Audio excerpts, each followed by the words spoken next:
You know, we are having a magical day, but they are not in Cincinnati, where by now you've probably heard All-Pro defensive end Trey Hendrickson will not play for the Bengals this year if he doesn't have a new contract.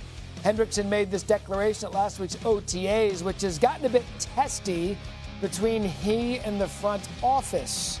New on SportsCenter, Joe Burrow, the team's franchise player, weighed in. Yeah, we'll see what happens with that. You know, you guys all know how I feel about Trey. He's a great player. I love Trey as a guy.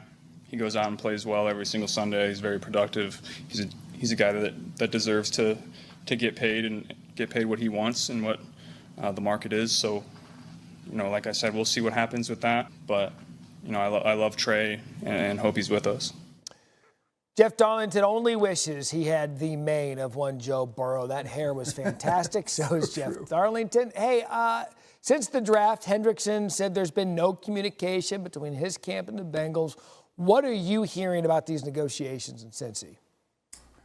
Well, this has certainly been complicated, and as Trey Hendrickson said, it now feels personal to him. Now, the Bengals, for their part, do not feel like they've done anything to necessarily instigate that, but head coach Zach Taylor has recently said that he feels like he has needed to think long and hard about how he communicates with Hendrickson so that he does not take it personal. This has been complicated really all offseason, with Hendrickson originally asking for a trade and then feeling like there was progress being made. And now we're back to this point where, listen, it could change at any minute if the Bengals come up with their offer. But as of right now, it's not just the money, it's the structure. So yes, it does feel far off for a player, by the way, who has had 17.5 sacks each of the last 2 seasons. Yeah, and on the offensive side of the ball, we know those stars got paid in Cincinnati, but as we also know, you need a defense to stop teams from scoring, and that's been the problem in Cincinnati the past couple of years. Let's switch gears now. A few weeks ago, it seemed both Micah Parsons and the Cowboys ironed out most of the issues surrounding a new deal. Schottenheimer, the new head coach, spoke today, said he has no issues with how Parsons has approached his offseason. So what's holding things up in Dallas with Micah Parsons? Honestly, there feels like there are some parallels between this and Hendrickson from the standpoint that, like, every time you feel like there's frustration, it's followed what feels like this kumbaya moment where things could perhaps get done, and yet here we are still lingering into the offseason. So once again, we're really at this point where we just need these two sides to get together and knock out a deal. Enough talk. Both sides have said they want to get a deal done. The Cowboys at times obviously have said some somewhat, we'll call it amusing things, when Jerry Jones has said he doesn't need to work through an agent, he can just work through Micah Parsons, to which Parsons has said that's not true at all. Again, a lot of talk, not so much action. At some point, we know these deals with the Cowboys usually get done. Yep. It's just a matter of, honestly, quite frankly, when. We still have till the end of July till training camp starts. It's a long offseason. I wish we had more time so I could ask you a Johnny Vegas question, but that was last week. To the NFL we go. The Pittsburgh Steelers do have some quarterbacks in their QB room, but they are also still waiting to hear from Aaron Rodgers about whether or not he'll be joining them or, you know, possibly hanging up his cleats, as we now welcome in our Steelers reporter, Brooke Pryor, for more on the Rodgers waiting game. It has been exactly 60 days since he visited Pittsburgh. What can you tell us about Rodgers' communication with the team as he still mulls over his decision? Christine, are you sure it's been 60 days and not 60 years? Because it feels like this has been going on forever. But I can tell you I've talked with several Steelers sources this morning, and they said it's the status quo. They continue to remain in communication with Aaron Rodgers, and they're still optimistic that they ultimately end up landing him. The translation to that is that while they are being tight-lipped, they still believe that Aaron Rodgers will eventually be a Pittsburgh Steeler. But as has been the case the entire time, there is no firm deadline on when he could report and sign with the Steelers. And the Steelers are comfortable with that because they believe that he is a plug-and-play player where it doesn't matter when he shows up, you put him in the lineup and he's going to be good to go. And by the way, while the Steelers have been waiting, Aaron Rodgers has been living it up. He was doing events on Kentucky Derby weekend, and he was just at a friend's concert in Austin shooting a water gun into the crowd. So he's living the good life. He's not worried about calling the Steelers right now. Okay, plug-and-play quarterback, but I feel like he does need to stretch it a little bit. He is kind of getting up there. You're at owners' meetings in Minnesota, and one of the topics being discussed is playoff reseeding. What has been the Steelers' reaction to the potential reformat?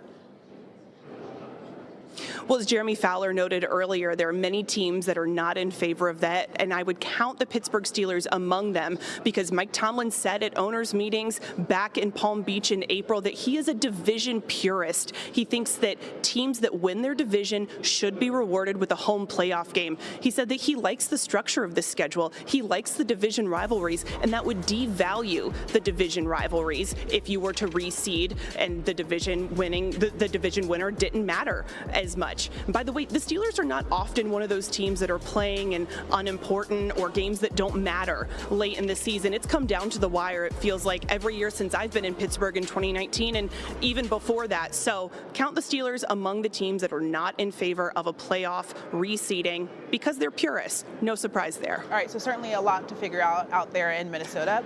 Brooke, appreciate the insight. Thank you. Philadelphia Eagles, the NFL owners meeting start up today in Minneapolis. On the docket is the Bush push and the Packers proposal that would more widely ban pushing or pulling the ball carrier on the field. It's been done for years, but Philly and Jalen Hurts have perfected the move.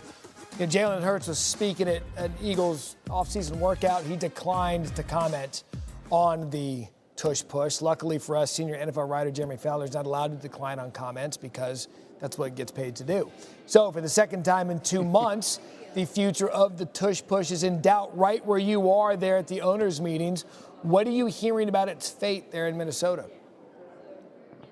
Matt, the tush push is officially on the ropes. NFL owners are expected to meet about this on Wednesday morning, so they're going to vote on whether to eliminate the ability to push or pull any ball carrier at any time. So this would essentially go back to the way the NFL was in the early 2000s. And the expectation is this could be pretty close. League owners only gave 16 votes back in March during those meetings. They need 24 votes to get a full majority. And so the Packers have at least tweaked their proposal to make it more broad. They didn't want to target one team, the Philadelphia Eagles. We will see if that's quite enough, but it's going to be close. It's really amazing because teams can't stop what's essentially a quarterback sneak. They're going to take it out of the game.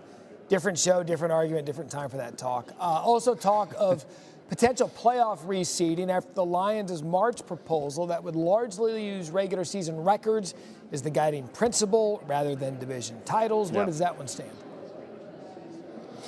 Well, Matt, the people I've talked to are a little skeptical. They're not overly optimistic that that ruling will get passed. There are just too many teams that still value divisional crowns and being rewarded for that. But the people I've talked to also expect that a change is coming, if not now, then eventually, especially in light of an inevitable 18-game season. At least that's what it feels like, that will come to a point in the future. And the league wants to eliminate any sort of meaningless games late December, early January, where teams are locked into a seat. They want that more open-ended. Yeah. So we'll see. But the teams I've talked to don't expect a lot of movement, at least this week, unless something changes or there's a lot of convincing behind closed doors. Yeah, maybe like the college football model we're talking about. If you win a conference, you're in the playoff, but you're going to get seeded based on your ranking and record. I mean, I think we'd all agree that's probably a little bit better of a way to do it. And finally, the owners are also supposed to vote on whether to allow NFL players to participate in the flag football during the 2028 Olympics. What's more there?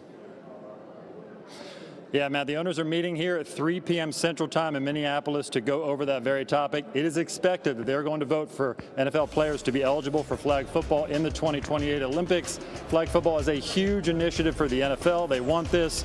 A lot of the players are open to it and excited about it. So really, that's not the issue, is voting it through. The issue is the ground rules that they're going to have to set. The NFL Management Council is going to have to get with the players' union to hash out how they handle potential injuries, how they handle logistics of like salary cap credits if somebody does get hurt, how many players per team can be in there. So all of that will be hashed out in the coming months. I have a question. Who from France or Trinidad and Tobago is going to line up and play flag football against NFL players in the United States? Like, who are they fielding? Yeah, I would have to look at the databases in the NFL to see how many of those guys are actually in the league. Maybe there's somebody. It's going to be a tough slog there for sure. Yeah, good luck.